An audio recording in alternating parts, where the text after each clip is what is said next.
Bismillahirrahmanirrahim. So today again we are going to talk about some of the concepts and the tools which were earlier used in Dev Bio. The focus of this whole course is basically more or less summarized in this slide. So we start our life at this particular stage, which is at day 1, and in embryology is in Carnegie stages of development, so that's called stage 1 of zygote. So this is to the scale on day 1, and then you see it remains pretty much same in size here at stage 8, which are 17 to 19 days old. We see some change in the shape or some visible morphological difference than the earlier stages.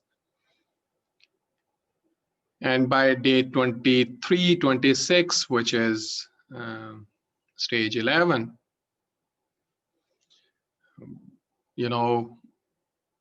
gastrulation is completed because as soon as we move to the next stage, we clearly see distinguishable anterior, posterior, and right, left, or dorsal, ventral axis of the body.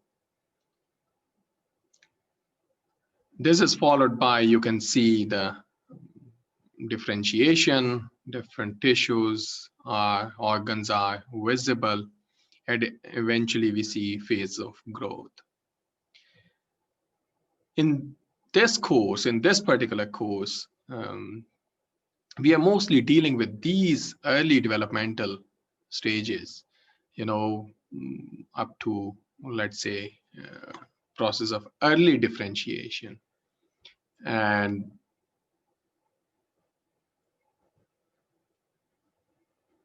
what we will be concerned with in the first half of this course are stages of development like, pattern formation, morphogenesis, which are basically taking place at this early embryonic stage, in which tissue organization or cells gets organized in such a way that they commit to specific lineages in different cell types.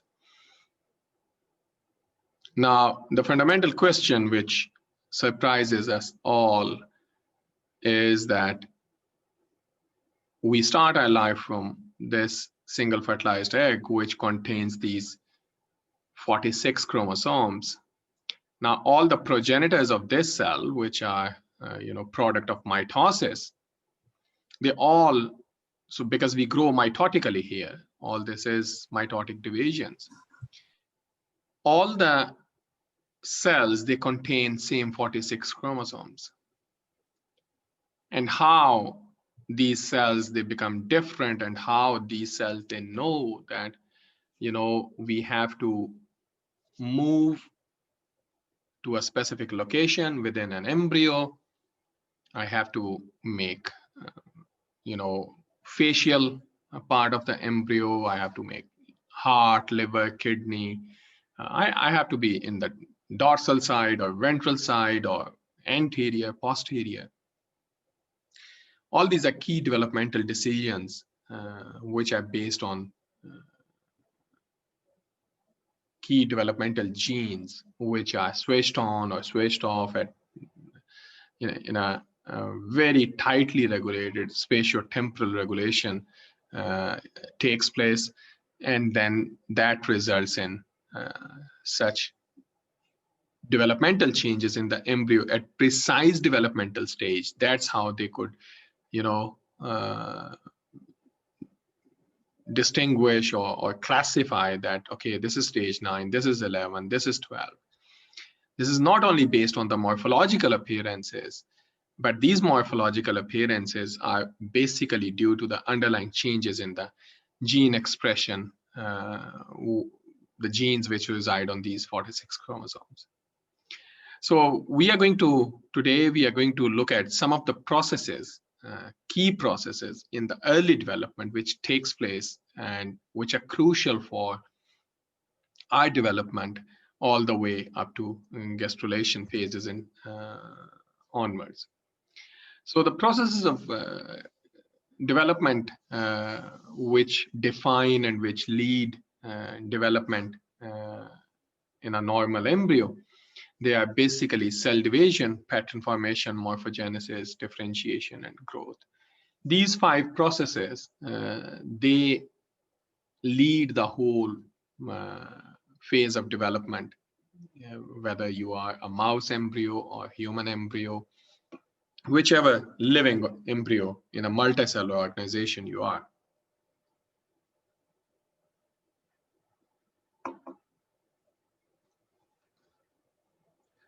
The cell division, which is very important and very specialized cell division, which actually kicks off our development on day 1, are called cleavage divisions. These are very specialized divisions in which fertilized egg, it divides into number of cells, a number of smaller cells. There's no increase in the cell mass. So you are 1 cell, it divides into 2, those 2 divide into 4, 4 into 8. So the overall size of the embryo remains the same, but the products of mitosis, very specialized cell division which takes place at this stage, which is referred to as cleavage, it does not involve a phase of growth.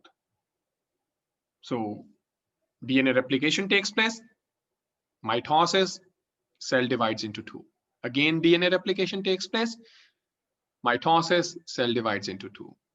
And within the same size embryo, you are accumulating more and more and more cells. This is a very important process. Of course, normally when cell division takes place, you are familiar that after 1 cell division, cell grows to a certain extent. There is a growth phase when cell is allowed to enter into cell cycle again and prepare for cell division and divides. But in this case, there's no phase of cell growth. After early cleavage divisions, when you are a couple of 100 cells within the same embryo, the big decision and the process which embryo has to go through is the pattern formation. We are, from head to toe, we are result of pattern formation. How we become organized as embryo, imagine a clump of a small, let's say we are like a table tennis ball, and then within that ball you have hundreds of cells. They have to now organized, they have to now follow certain pattern to develop into a 3-dimensional structure, to become a well-organized, well-ordered structure, and that is due to the process of pattern formation. For example, I often give this example that the cells which make our arm and cells which make our leg, we have more or less same kind of cells, but the pattern in which they are laid down are different. Similarly, this is also a result of pattern that, my fingers are always at the distal end. So fingers are not in the middle of the arm, rather they are always at the end of the arm. That is again due to the process of pattern formation. Now, pattern formation involves two major steps. One is in the first step, body plan is established. Body plan means, the body axes are formed. You become anterior, posterior, dorsal, ventral axes are formed. This is one of the earliest event. Already, if you pay attention, already in egg cell, so egg or oocyte, it comes in anterior posterior polarity, dorsal ventral. So if you look at a frog oocyte, it clearly has animal pole and vegetal pole. There is kind of polarity in the oocyte, but when we grow as embryo, after cleavage divisions, the body axes are very clearly laid down, and that is one of the key process of pattern formation. In case of plants, we don't call it anterior posterior, but apical basal.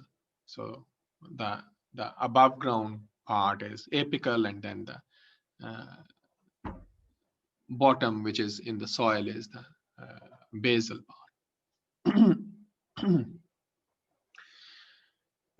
In bilaterally symmetrical organisms, we have anterior posterior, so head to tail.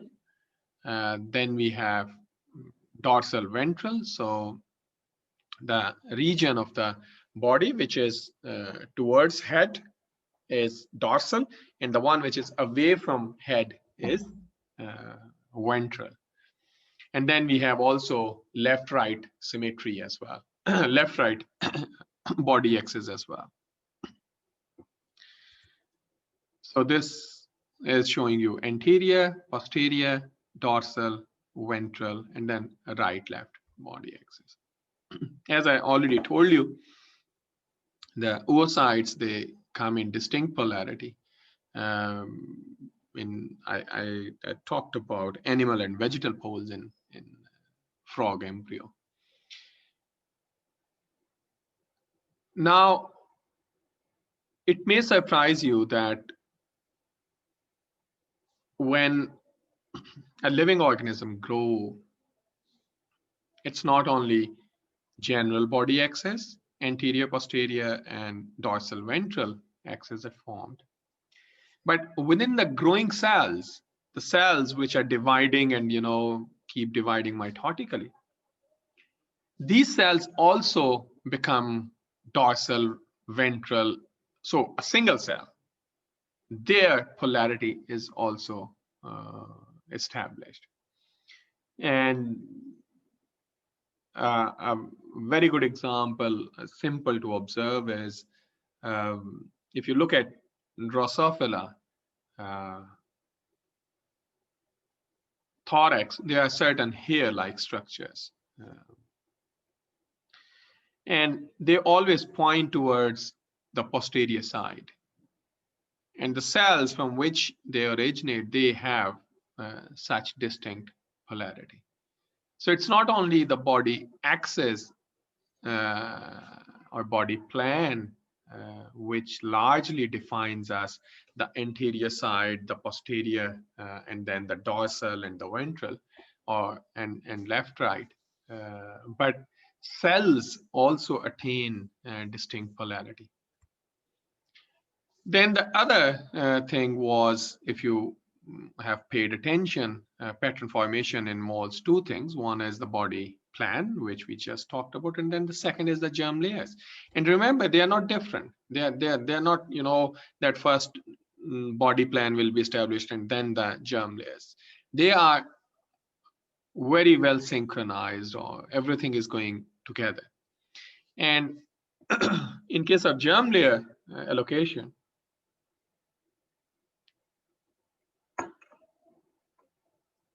after the after the blastocyst stage, when there is a temporary cessation of the cell division, cells move within the embryo. And as a result of these large-scale movement of the cells, cell start becoming a 3D, three-dimensional structure. But the consequence of these cell movements, which are referred to as gastrulation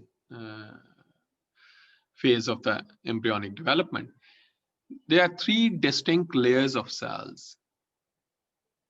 And these three distinct layers of cells are ectoderm, mesoderm, and endoderm. And collectively, they are called germ layers. So all these three layers are present in embryos. So for example, the embryos which contain all these three layers are triploblastic animals, and then they are diploblastic as well, in which only two layers are present, in which mesoderm is missing, for example, in jellyfish and hydra. But these three layers actually are the founding cells or founders of future organs and tissues. For example, ectoderm, it leads to generation of outer layer of the embryo. Epidermis of the skin, it forms the brain and nervous system. And mesoderm, it mesodermal cells, they contribute to blood, heart, kidney, gonads, bones, muscles. And endoderm is the one which is the innermost layer of the cells in embryo.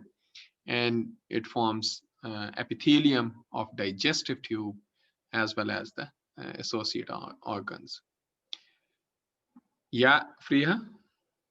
I'm sorry, ma'am, I'm interrupting during the No. lecture, but I think it will make more sense if you can explain that how the the polarity of an individual cell that that's divided at the time of the cleavage, how does that contribute towards the overall body plan? Matlab, how can Yeah. the polarity of a single cell can help the entire body plan to be Yeah, guiding? good question. So we will talk about all this in detail when we start looking at individual process. So today is just a intro in which you should know how and which processes are going to take place. And then all the future lectures, we are going to go in detail in each of these processes. Thank you. So remember, these three layers of cells, they are not actually physically separated or independent. They are not, physically separated through some impervious walls or so. They are lying next to each other. At molecular level, there is already clear difference in cell type gene expression, ectoderm, meso, endodermal cells, but they all are in the same milieu, they all are in the same space within the embryo. When they are moving, they are rather developing cell-to-cell connections. Mesodermal cells are connected with the ectodermal, and on the other side, the endodermal cells. But still, there is somehow a sort of compartmentalization at molecular level. They don't mix up in such a way that they become part of the same tissue or organ. Then comes, so after pattern formation is the morphogenesis. It is indeed a result of the earlier pattern formation, very well linked or very much linked to the pattern formation. So a result of morphogenesis is a creation of order. You are looking like, 3D embryo having ectoderm, mesoderm, and endodermal cells. but you are still a clump of cells.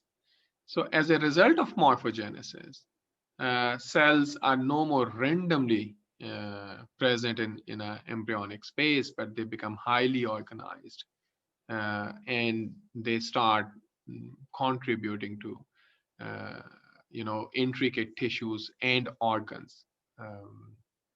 And remember, all this is happening here at this stage. Up to, so starting from day 1 to 23, 26 days. All these, so for example, cleavage divisions are taking place here. Then you will go into blastocyst and then eventually gastrulation. So all these processes are taking place here on stage 1 all the way to stage 10, 11.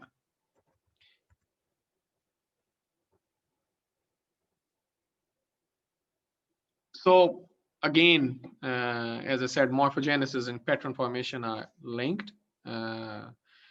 Finally, as a result of morphogenesis, you do have an example of fingers always on at the distal end of the arms, eyes always in the head, and whatever ordered structures we have, all this is a result of morphogenesis. Now, how, as Fariha was saying, how these structures are formed, how cells contribute to formation of these ordered structure, that's what we will go into detail when we talk about morphogenesis. In morphogenesis involves this massive movement of the cells, which leads to remarkable changes in the three-dimensional form of the embryo. And these extensive cell movements, you can imagine that the cells which make our face, our facial part, they are actually derived at early embryonic development from the neural crest cells.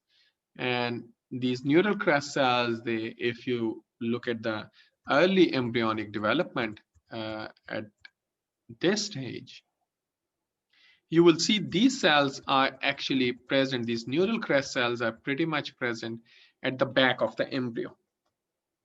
So they move from that location to their precise position where eventually face is going to be formed. So that is all what is result of, or which involves morphogenesis. Yes, yeah, Momina? Sir, how is this different from pattern formation? How this, so pattern formation is very, very early stage where, for example, when we'll have anterior posterior body axis formed. So morphogenesis comes, let's say few minutes or milliseconds later than that. It involves the cell movements because embryo becomes more ordered as a result of morphogenesis. In pattern formation, you are laying down the pattern that whatever number of cells are present in the embryo, the pattern which you can see at that stage is, 3 layers of cells: ectoderm, mesoderm, and endoderm. And also you can see that the body axes are formed, although it is still a clump of cells. Embryo still looks like, all the cells may look like same, rather they do look like same. And as a result of pattern formation, you have body axis formed. However, as a result of morphogenesis, you see ordered structures. You could see, okay, which location where will be where you will have eyes. Cells will achieve that particular position. Clear? Do the cells move in pattern formation, or they don't? They only move in morphogenesis. They initiate in pattern formation where you see the germ layers form. So formation of germ layers, which is ectoderm, mesoderm, and endoderm, is part of the pattern formation, because that's how from you are laying down a pattern before germ layer formation. All the cells are like organized as a 2D structure adjoining each other. But as a result of germ layer formation, which is part of the pattern formation, these cells start moving, but they organize themselves in ordered structures during morphogenesis. Thank you, sir. We'll see all this in detail when we approach there, and we have a complete module about morphogenesis. For example, here now you see, so this will be, Momina, for example, the stage where you will lay down the pattern formation. Here you will see, a growing embryo will lay, different cells will become organized in a specialized pattern. However, as a result of gastrulation movement, a whole body plan emerges, and then you see the earliest formation of mouth, anus, gut, etc. That is the result of the morphogenesis. Then comes after morphogenesis comes the differentiation, which is followed by the growth phase. So you have become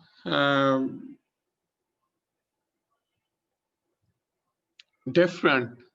You have committed yourself during pattern formation, followed by morphogenesis. Different cells, they have committed themselves to specific cell fates. So when, for example, here, ectoderm, mesoderm, endoderm, already these cells which will be part of ectoderm, they have committed to ectodermal cell fate.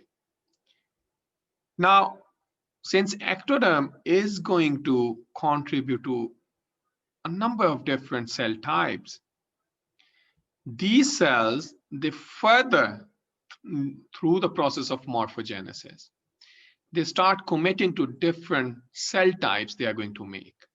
And same is for mesodermal and endodermal cells. So once you have, and we as humans, from single fertilized egg, we make, our body contains more than 200 different cell types.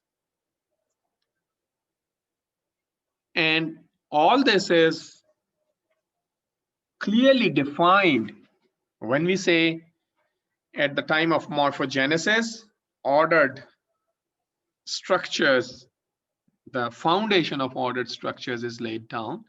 It means cells which are going to commit to specific cell type, they have already committed at the level of gene expression to a specific cell and tissue they are going to make. For example, our arms and legs, they contain same type of cells, which are muscle, cartilage, bone, skin.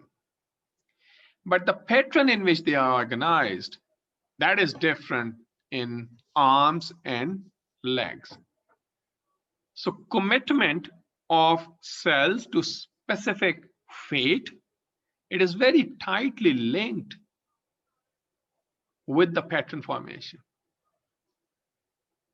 So the cell type specific gene expression, or what we refer to as differential gene expression pattern, that is already laid down at the time of pattern formation. which is ectodermal, mesodermal, and endodermal. And then further commitment takes place, ectodermal cells, ones which are going to make nervous system or brain or whatever, skin. There is differential gene expression. Not all. Now these 46 chromosomes come into play. And they lead to specific cell lineage. And once cells commit to a specific cell lineage, after some time, based on which organism we are talking about, cells first commit to specific cell fate, the stage which we call as cell fate determination. Then it keeps dividing, and then there comes a stage where it starts differentiating. Cells physically start becoming different. You can differentiate. You can clearly see these are neuronal cells, these are fibroblast muscle cells, heart cells, etc. Differentiation means differences are created, not only now at the level of gene expression level or differential gene expression, but also physically they start becoming different. And eventually we start growing. Now you can see this is 8 weeks after fertilization. And we massively grow in size through the process of growth, in which we simply grow in size. In the first, in human embryo, in the first trimester, which makes nearly 12 weeks, little embryonic size growth takes place, but massive growth it takes place. In particular in the last 3 months, we grow massively, and then, however, after 8 weeks, we start seeing clear growth, which means increase in size. We have already differentiated cells in our body. We have already, although they are not distinguishable here, look at these eyes and arms. Here you see just a face like this.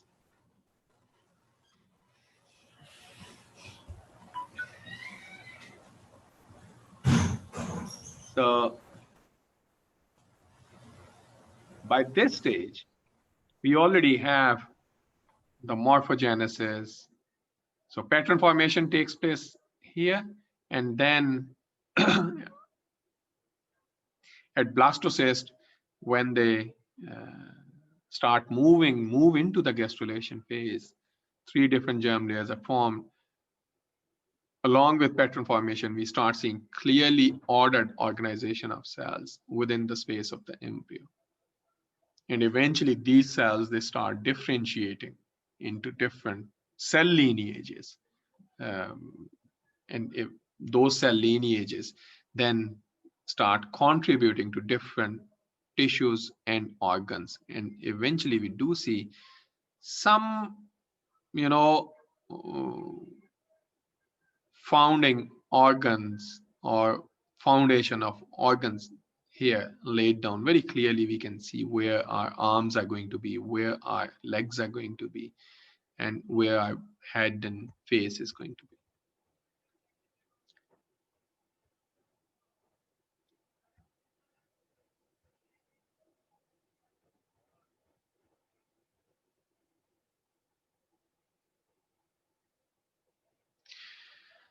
Now, what you should ask is,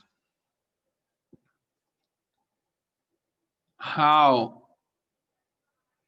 when we are growing as embryo and we are dividing mitotically to, let's say, make our face or to make our arms. Now, how cells know when to stop dividing and start differentiation? and eventually, so this phase is now terminally differentiated. This digit, these fingers, these are terminal different. Eyes are terminal differentiation. There's no more going to be any even growth is there. No more growth is there. It's terminal differentiation.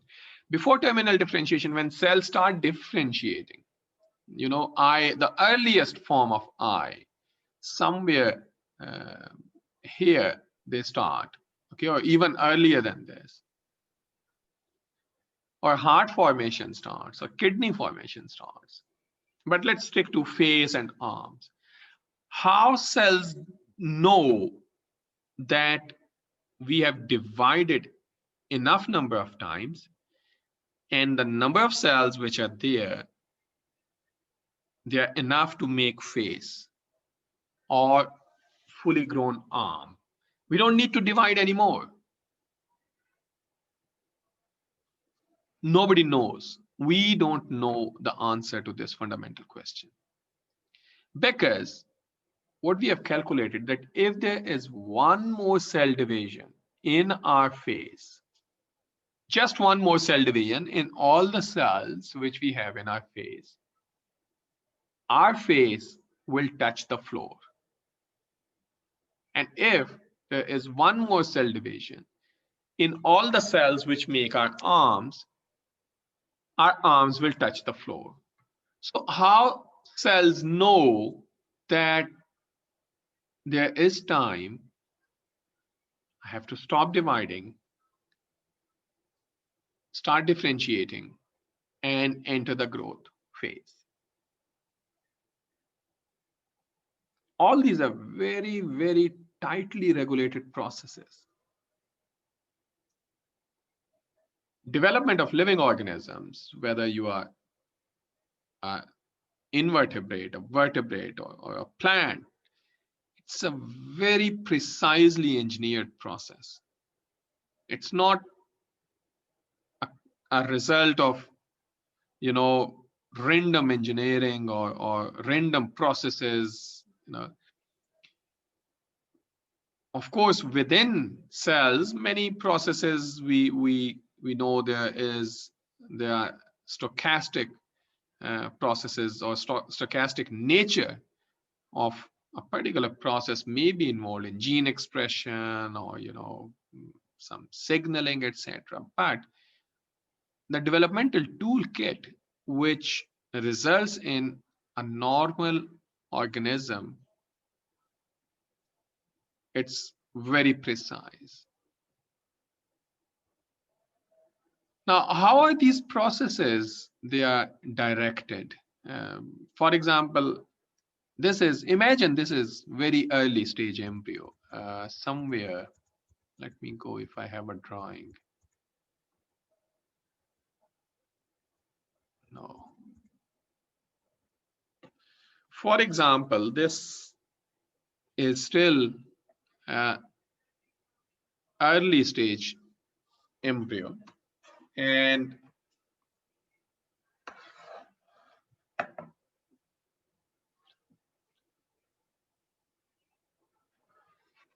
cells are organized here. Imagine these are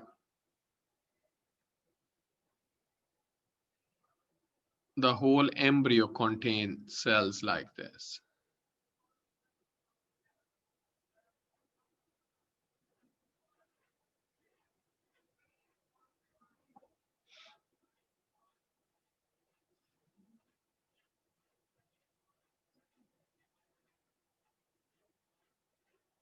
Now, if these cells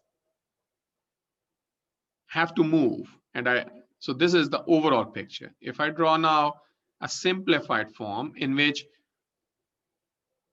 we are focusing on cells, on these cells, the outer ones, okay, these ones. If all these cells have to undergo, let's say, gastrulation changes, cell movement, these cells, they have to leave their place, this position from here all the way to here. Let's say these cells, they have to leave this space and come inward, move here. How all this is going to take place?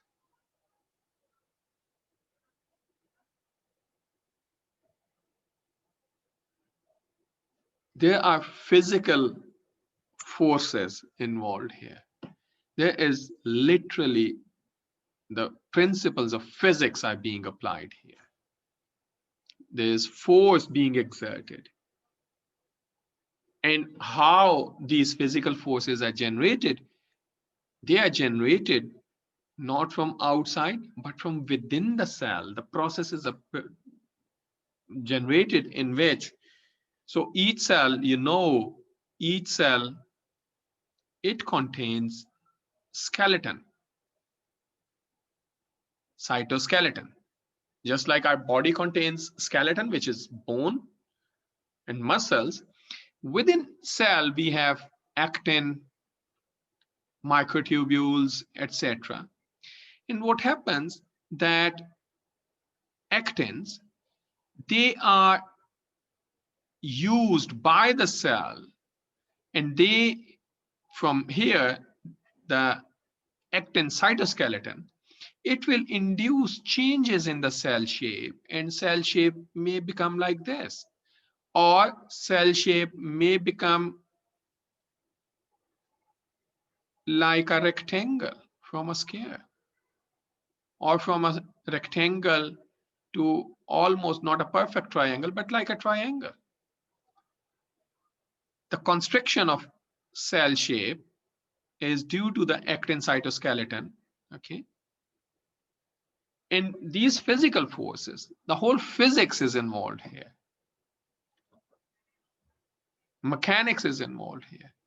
And from here, so if this was the layer of the cells, you see a depression is being generated.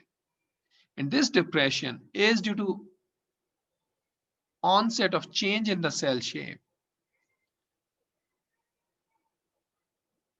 This change of the cell shape becomes more drastic, and eventually these cells, they will become like this.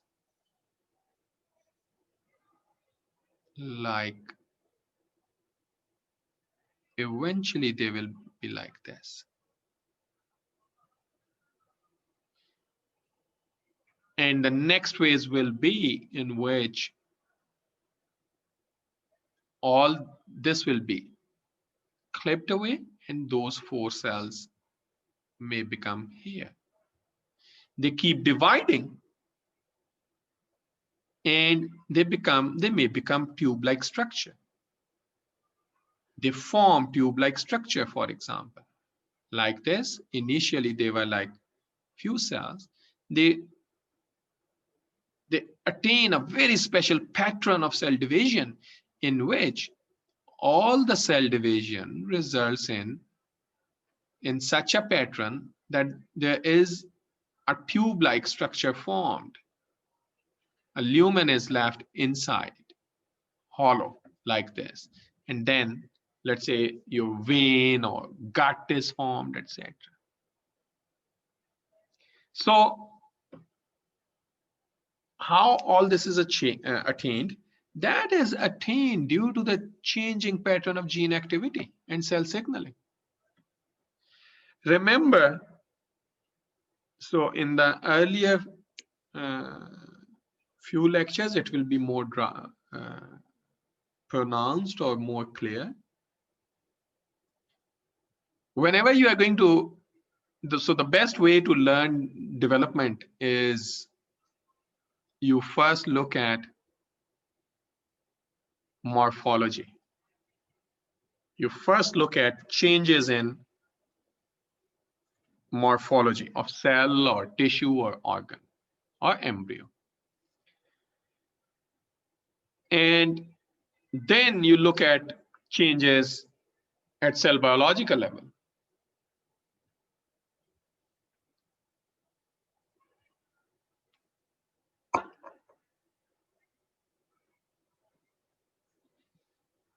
For example, here morphology is this one. You see change in the cell shape. Now you look at, okay, the cells which are undergoing these changes, what is happening within those cells? What is causing this constriction or contraction on one side? There has to, so cellular structure, cellular biology of these cells, it will be different than these cells or even neighboring cells. So you try to look within the tissue or cells which make up that tissue, and you find, let's say, there's actin cytoskeleton changes are there. Tubulin maybe is undergoing changes, or whatever your findings are.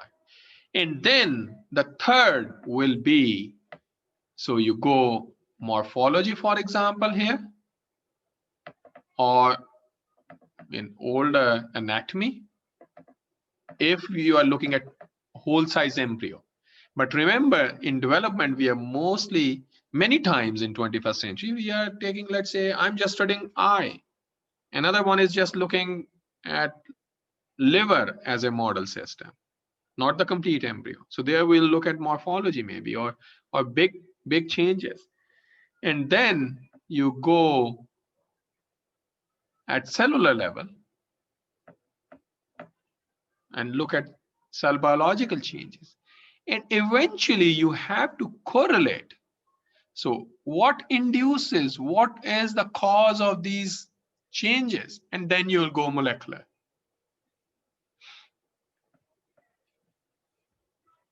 What Fariha was asking that I should explain this way. So we'll go throughout this course, we'll go this way.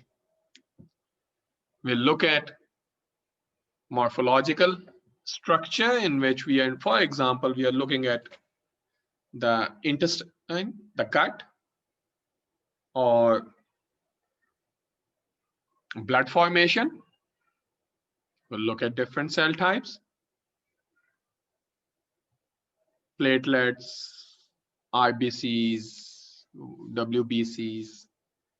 Then what is difference between these cell types? Okay, intestine is formed, but how these changes are taking place?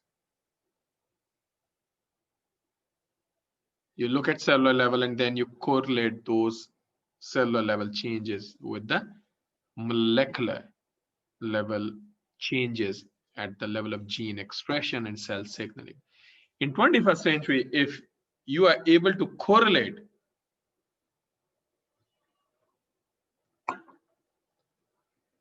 a certain kind of tissue or organ or cell type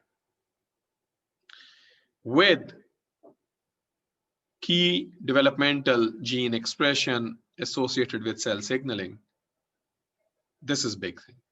And this is what the expectation is. The expectation is not that you just do a genetic screen and you say, I did genetic screen and I found a gene X, A, M, N, O. These genes, when they are mutated, eye formation is disrupted or heart formation is disrupted. No. You have to go and characterize what is role of those genes and how and which stage of development of heart or eye or whichever organism you're working with is being impacted by those genes. And as I said, these key developmental processes, what we talked about, they all are linked to gene patterns of gene expression and cell signaling. This slide just highlights the simple, the central dogma. So you have basically chromatinized DNA. It's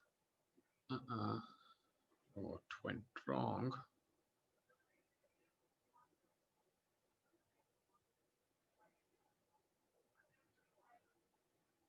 So it's basically central dogma is being highlighted on this picture. You have the promoter region, you have the coding region, you have enhancer regions, how the eukaryotic genes are normally organized.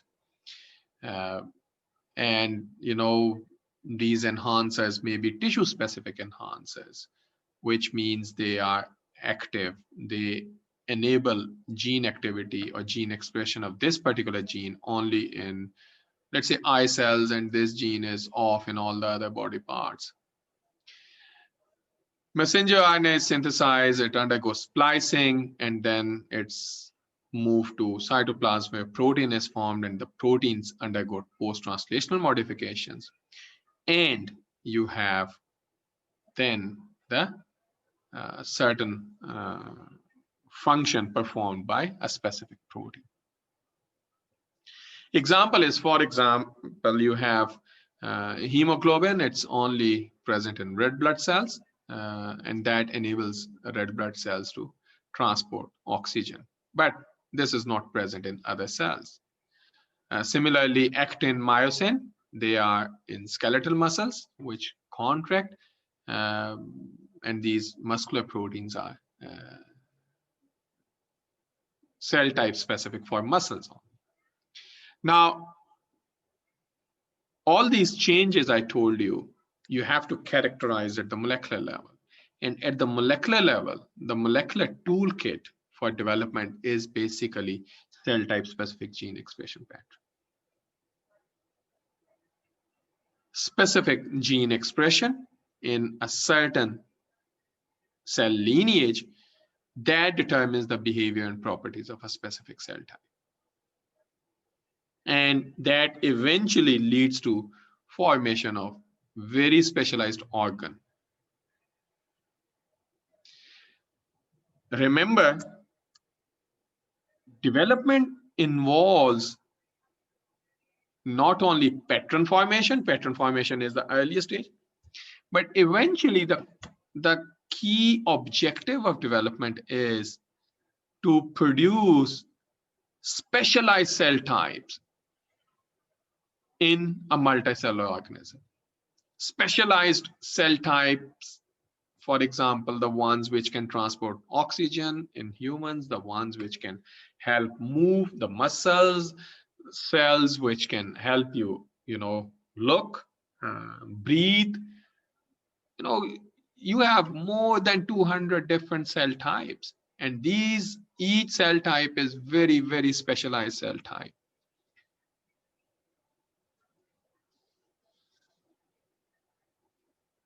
Production or generation or creation of these specialized cell types is not possible without underlying cell type specific gene expression program. We have nearly 20,000 genes. Not all the 20,000 genes contribute to production of cell type specific gene expression pattern.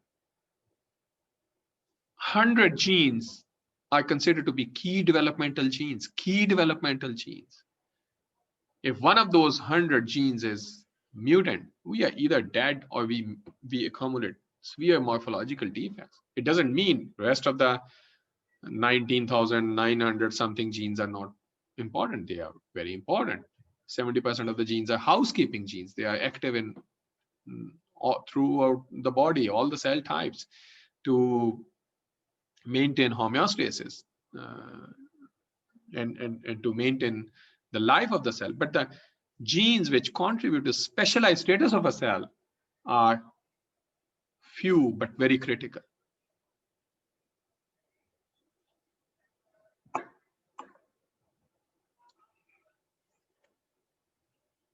Yeah, I already talked about housekeeping genes. The cell type specific genes are also, Walpert refers to them as luxury proteins or luxury genes. I mean, these genes are present in every cell in our body because each cell contains 46 chromosomes, with the exception of germ cells. Now, each cell does not contain same set of proteins. The proteome is different. And, you know,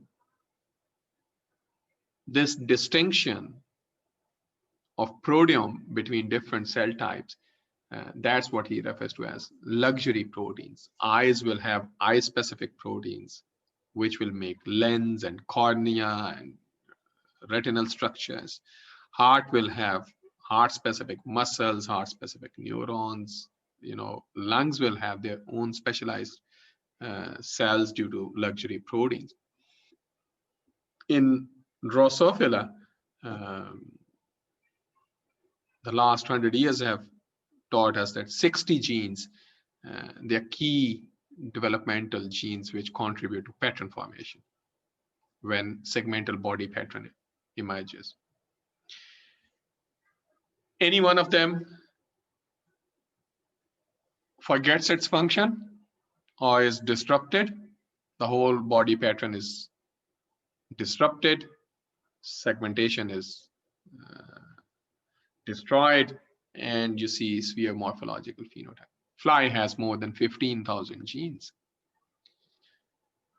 And when you look at similarity between fruit flies and humans, you will appreciate that the developmental toolkit looks pretty much same. Evolution has preserved the developmental toolkit. If there are Hox genes in fruit fly, there are Hox genes in humans, in mammals, and there are Hox genes in plants. And all these Hox genes, they perform more or less same function. Shockingly similar. In mammals and in fruit flies, the organization of genes is 100% similar. Although in mammals, there are 4 copies, I believe, of each, 4 homologs of each gene which exists in fly as a single gene. In C. elegans, there are 50 genes in the vulval development. So these are the genes other than the housekeeping genes, and they are referred to as the luxury genes, which contribute to generation of specialized cell types. Now, these genes, their cell type specific gene expression, I already told you, is due to specialized cis-acting elements.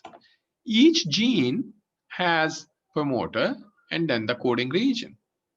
But then these developmental genes, they have specialized elements which we refer to as enhancers, which ensure that, let's say, eye-specific genes are only active in eye, because the proteins which bind this DNA sequence, which we refer to as enhancer, they are activators and co-activators. They crosstalk here with RNA pol 2, okay? And then switch on this gene.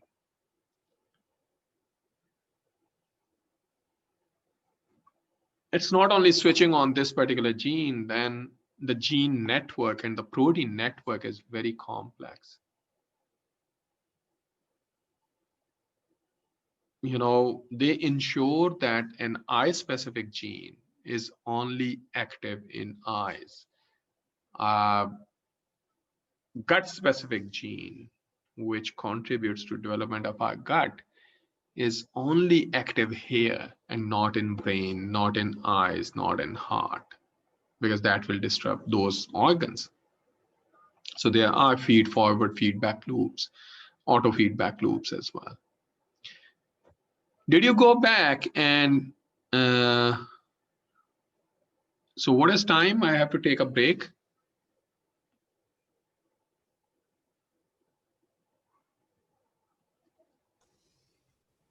Time क्या हुआ है?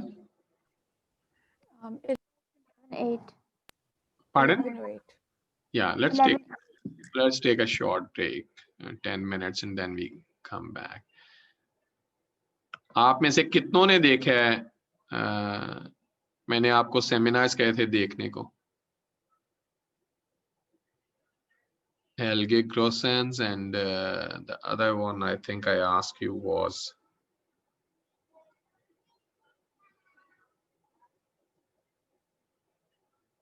one was the Helge और दूसरा कौन सा मैंने कहा था? One का. Yeah, the diabetes. देखे हैं जाके सेमिनार्स? सर अभी एक देखा है. अभी एक देखा है और सिर्फ एक बच्चे ने देखा है, बाकी किसी ने नहीं देखा. सर अभी देखने हैं.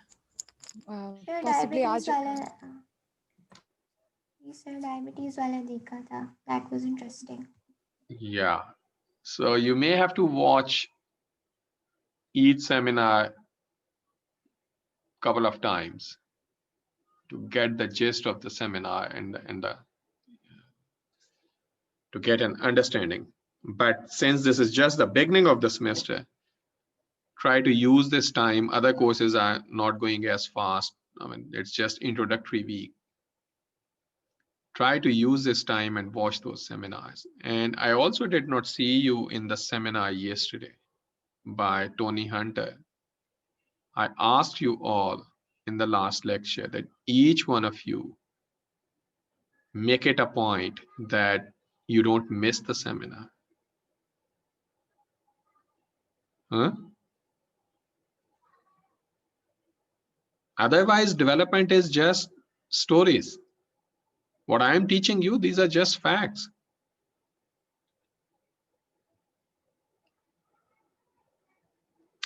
So don't miss seminars. What I'll do, I'll start taking attendance. अब माद इनकी ना अटेंडेंस लेनी है आपने सेमिनार्स में कि कौन कौन आया कौन कौन नहीं आया. ठीक है sir. Okay. Because this is very important for BS juniors and seniors. ये seminars जो हैं ये तो learning का best कह लो opportunity है. जो मैं पढ़ा रहा हूँ वो उधर आपको scientifically करके दिखा रहे होते हैं. You will see कि अच्छा ये developmental knowledge कहाँ से आ रहा है.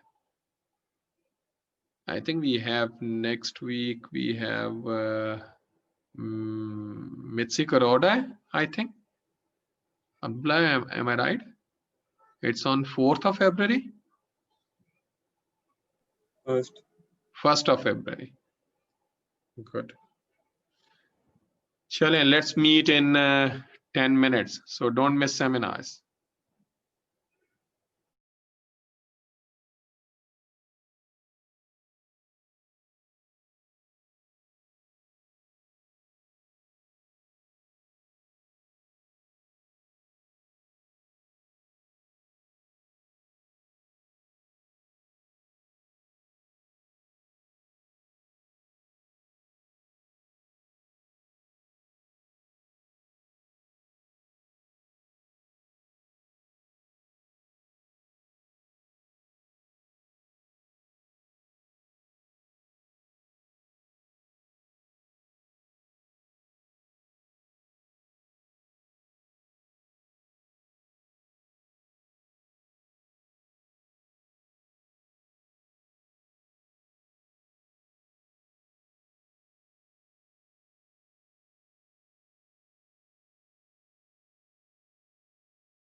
Okay, so let's start again.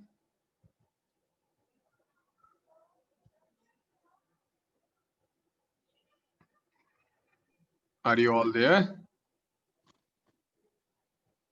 So let's start. So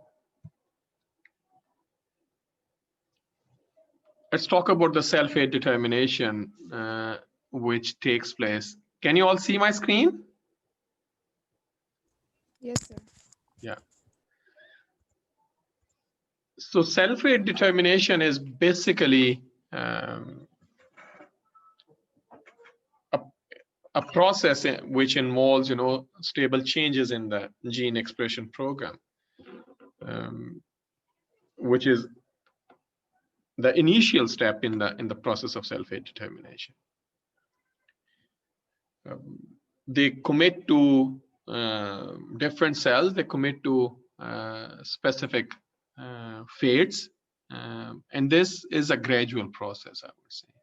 However, the underlying principle is stable change in the gene expression program, or as we call cell type specific gene expression program.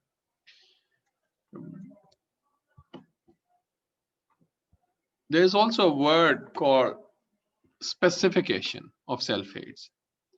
And specification is a later stage in the process of cell fate determination, where even if you isolate cells and culture them in a neutral environment, they'll still give rise to the fate they have early on committed.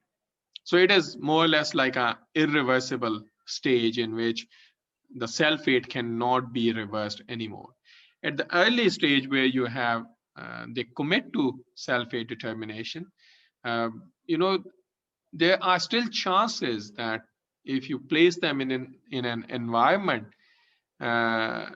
where they receive a different signal, the fate of cells which they have initially committed to, it may be reversed, it may be changed. But as cell kicks off cell type specific gene, let's say here are A, B, X, Y, Z genes, cell type specific genes are switched off here, there will be a time till it is specified. From going from here where it committed to specific cell fate, if you provide an alternate signal and environment, the fate of this cell may reverse and change to different by, changing this cell type specific gene expression to a different cell type specific gene expression. However, when it is specified, now even if you change environment, it may be very hard, because now it will make what it early on committed to. It's a very nice example is here from your book we are following. So this is the region A in the embryo. This is a region B. These different colors tell you that, this is the fate map. Fate map means, roughly you can tell what these cells are going to make and what these cells are going to make later on. And if you follow development in differentiated tissue, you see these cells, region A cells, they contribute to different kind of cell types as compared to region B. However, if you place a region B cell and you move it into region A, now if this cell, after coming into the region A, it develops into region A kind of cells, the hexagons, it means cell fate of this particular region A cell was not yet determined, because you moved it from its presumptive fate to a new location, a new environment, and it attained a fate according to its new environment. However, if you move this cell from region B into region A, and this cell from region B makes what its presumptive fate is, it means it was already determined. The fate of region B cell was already determined. And the specified fate will be when you take, let's say, region A, and you grow them in an environment which is neutral, and they still make what they were supposed to make in their original environment. So this is now the specified fate. Another way to explain this is in this embryo, this region, the green region cells, they are presumptively eye-making cells. When embryo grows, their cell fate, so the fate map, through fate mapping, they have learned that this is going to make eye. Okay. However, now if you transplant this early stage, look, this is gastrula.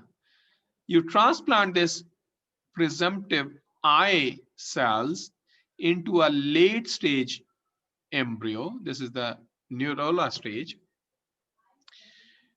and follow the development of these cells which make eye here. Now what you see that this region normally contributes to somite formation, the backbone.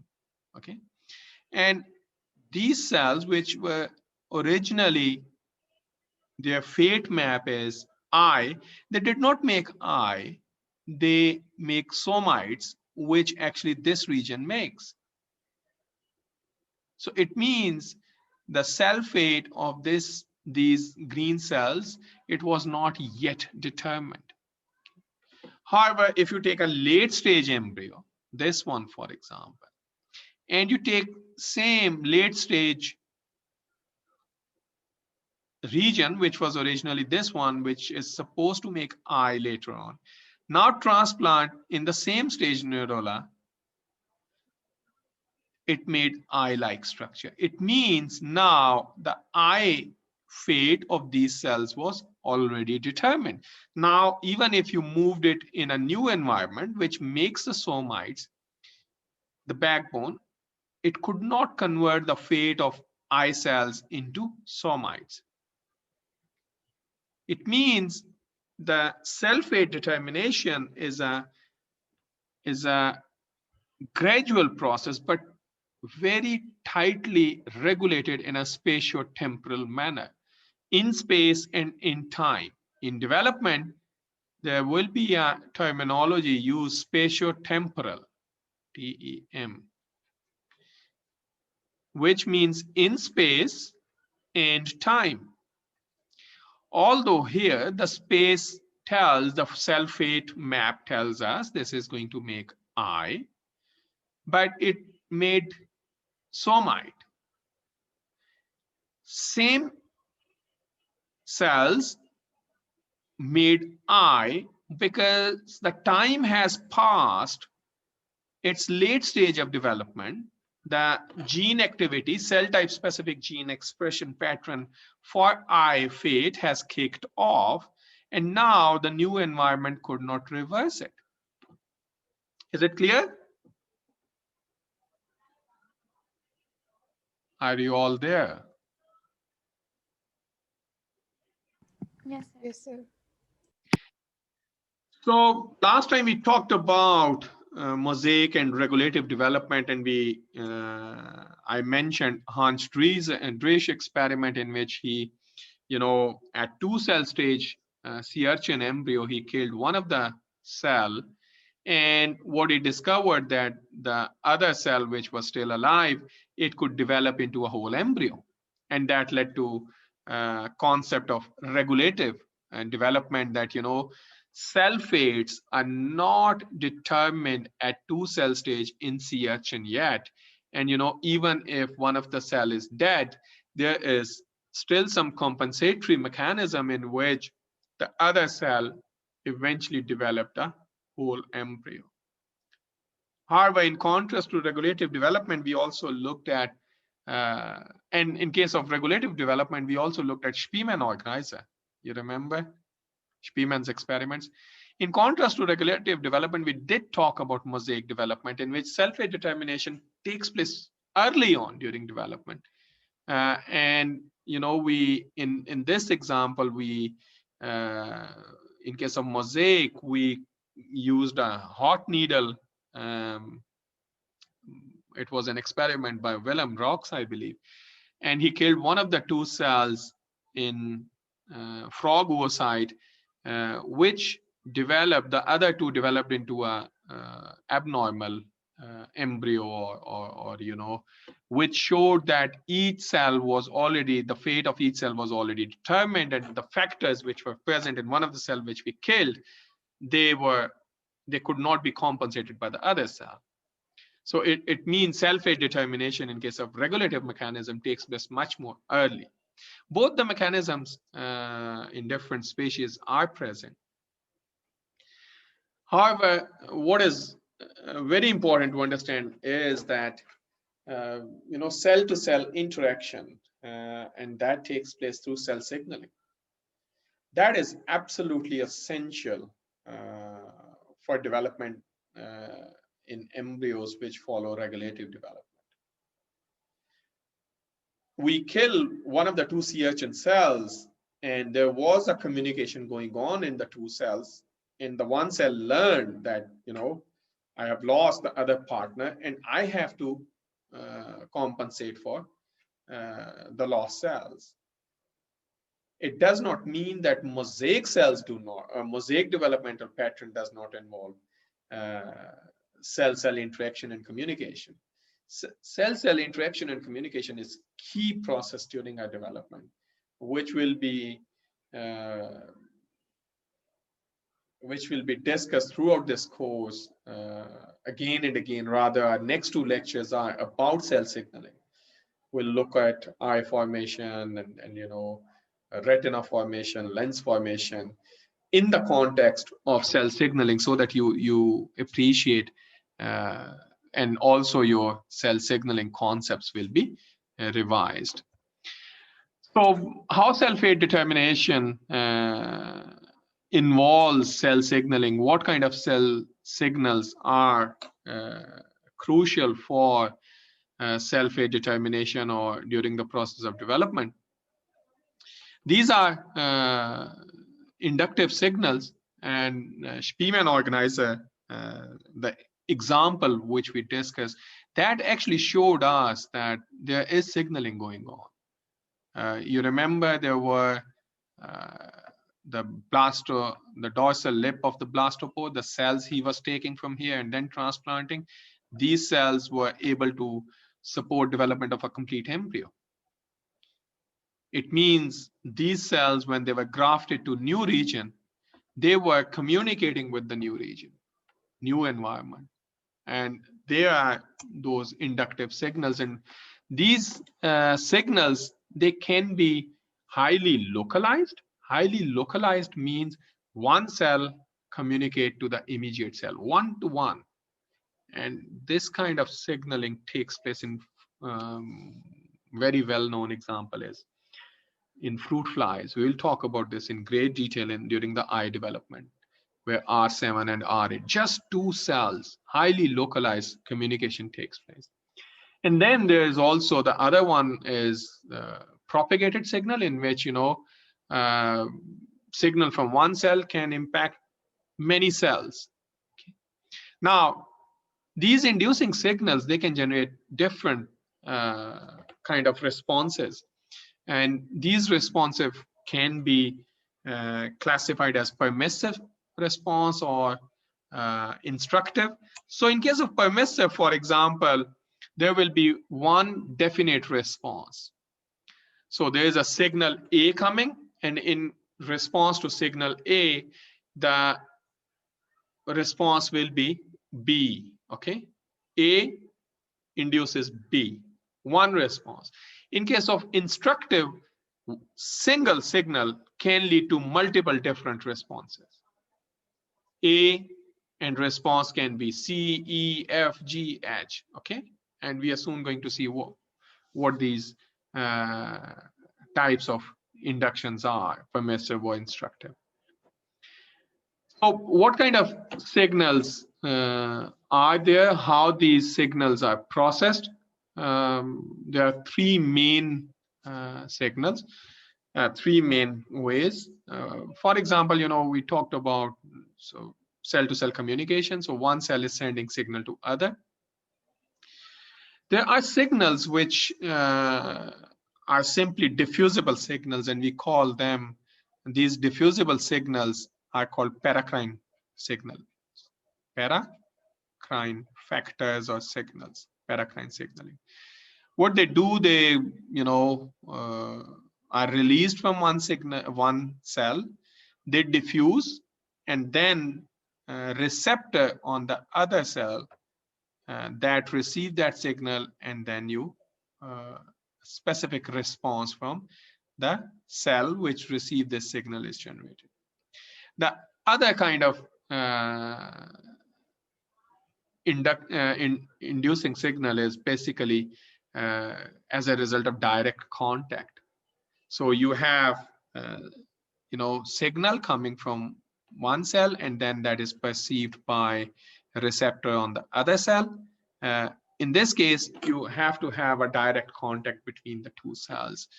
We also call this juxtaposed signaling, and I think one of the best example is notch delta signaling here. Delta is the ligand, so let's say this, and notch is the receptor, and this is what this signaling process requires. In case of paracrine factors, the diffusible signals, you may have heard about Wnt or wingless, hedgehog, TGF beta, etc. And then in animals, there are direct contacts as well. So channels, specialized channels in certain cell types, in which you have, signal travels from one cell to another through specialized channels, which are called gap junctions.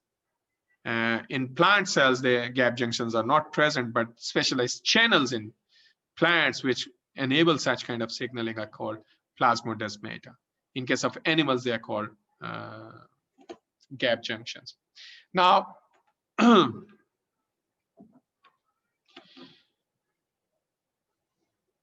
this is amazing that 50 cells in early stage embryo are like 0.5 millimeter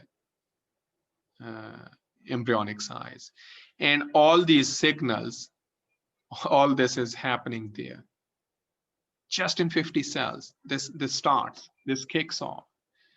Try to imagine in physical terms. Think, you have to be imaginative. You have to be really imaginative in biology, in particular molecular biology, and more particular in developmental biology. Try to visualize, try to challenge your imagination.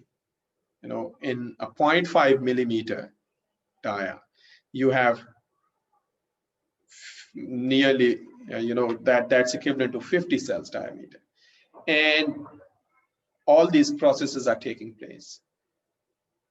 How precise that engineering will be, how precise the pattern formation and design of development will be at that time. As a result of pattern formation, Momna was asking in the beginning if pattern formation and morphogenesis are same or how they are different. And I think this example will explain you.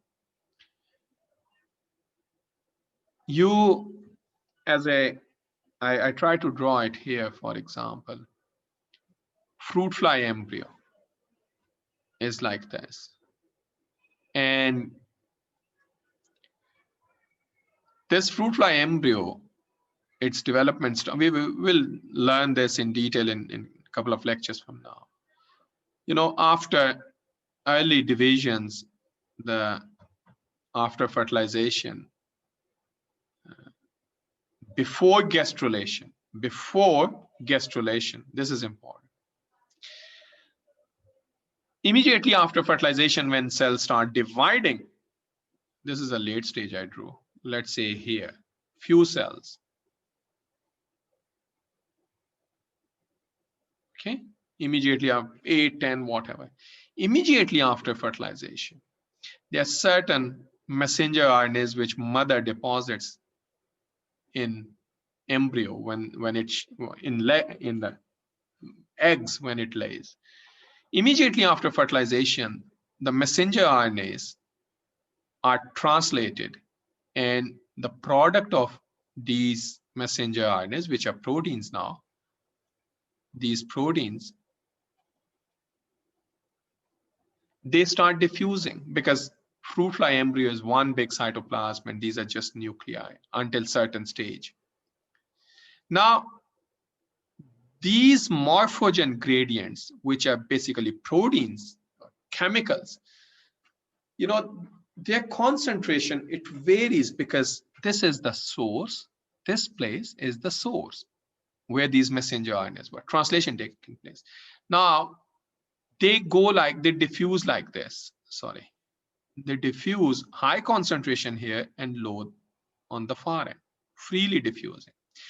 The cells which are here in this vicinity, let's say these cells, they are exposed to high concentration as compared to cells in this region and cells in this region. So this region cells are exposed to this concentration, this one to this concentration, and cells in this region are exposed to very high concentration, which is this one.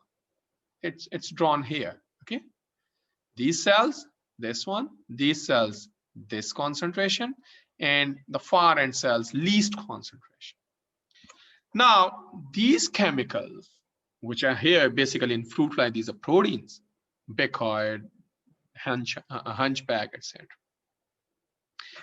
Due to the concentration, high concentration of same protein, least concentration of same protein, a different pattern emerges. Cells, and pattern means cells' identity or fate starts getting determined, that cells here are going to be posterior, cells here are going to be anterior, and they are going to be in the middle. Same will be the formation of cells here will be dorsal, cells here will be ventral. We'll talk about all this in detail.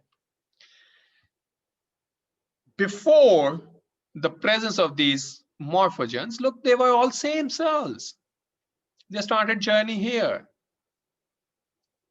in the embryo. They were all looking same.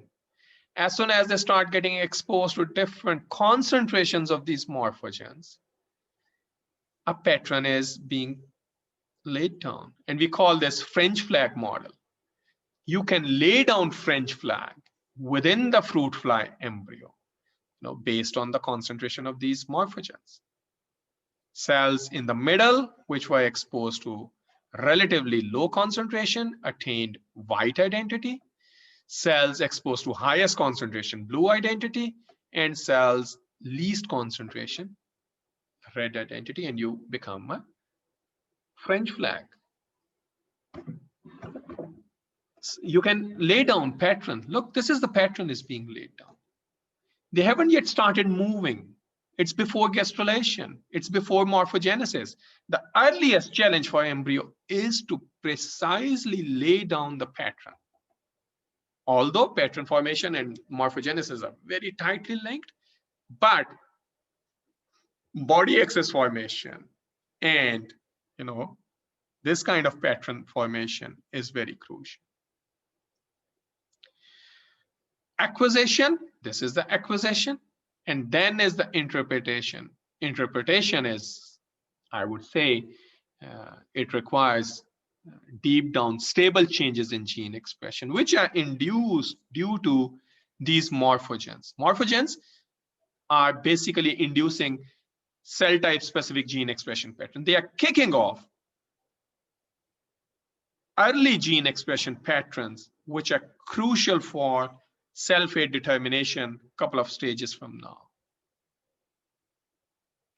Each cell, the position of each cell is very crucial. Based on its position, it is going to acquire specific identity due to the signals it is receiving. So each cell has its positional value. How? Because position of these cells, they will be exposed to this much concentration of morphogen as compared to this one. Imagine it's the same signal. It's same signal A, but its concentration here is going to result in changes in these cells. Their gene expression program will start becoming different than this is low concentration. Least concentration will result in totally different cell type specific gene expression pattern. Is it clear? Is it clear? Yes, sir. Are you all there? Or I'm talking to blank screens. Sir, could you explain कि acquisition में और interpretation में फर्क again? So they acquire so they receive signal and A induces them, let's say B, C, D here, gene expression patterns. Okay. However, activation, so they have acquired now B, C, D. But in order to be stably interpreted, these B, C, D are going to activate further changes within the cells. More stable gene expression pattern. They may lead to EFG. Those EFG, so a whole cell circuit is coming.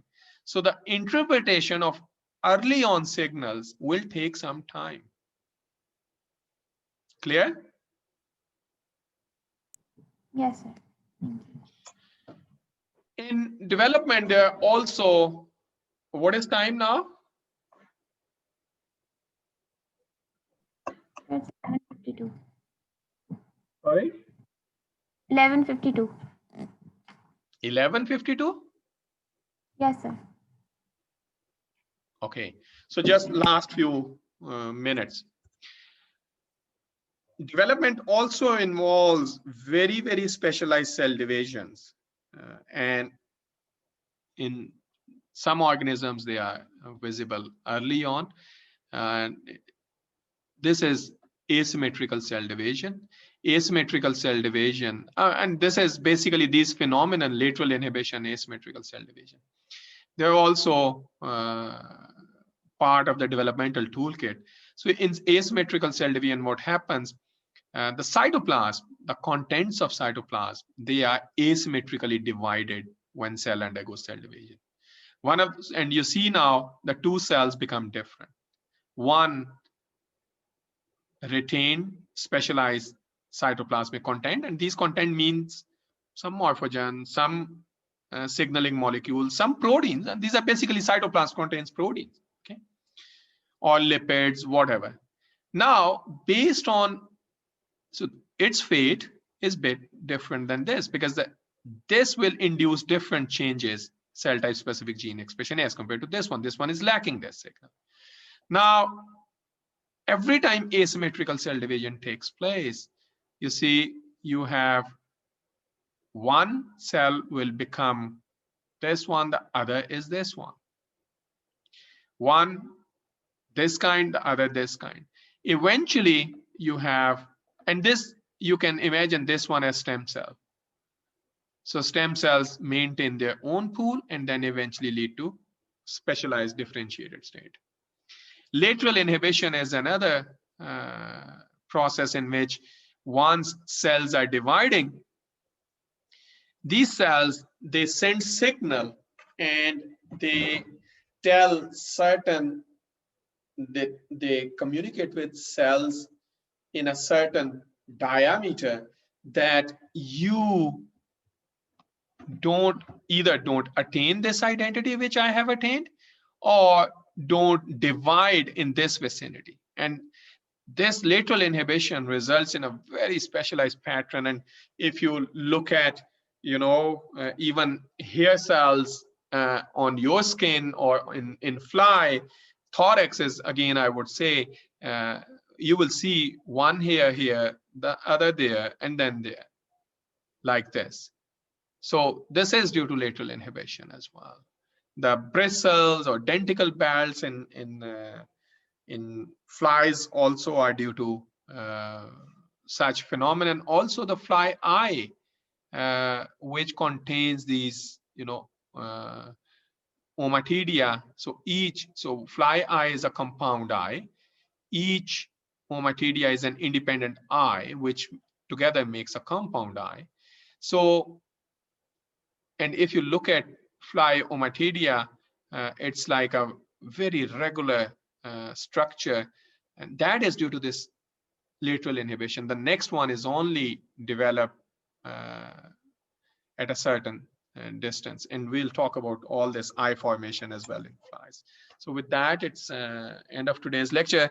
Ahmad, please finalize the recitation as soon as possible, because I would like to go with the tools in development starting from next week. Okay, this is very important. We go in parallel. The first 3 or 4 recitations, I need to bring in the tools so that when we give them research papers, they understand those tools as well. Keep me in the loop for timing for recitation so that it does not get clashed with my schedule. Okay. Send an email to all of them. You are CC, you can use the same email thread and coordinate with them for the recitation, 50 minutes recitation. Okay. Okay, sir. Tell me the Okay. time. I will be there myself. I have to lead first few recitations. I wish you all a wonderful day. Allah Hafiz. Allah Hafiz.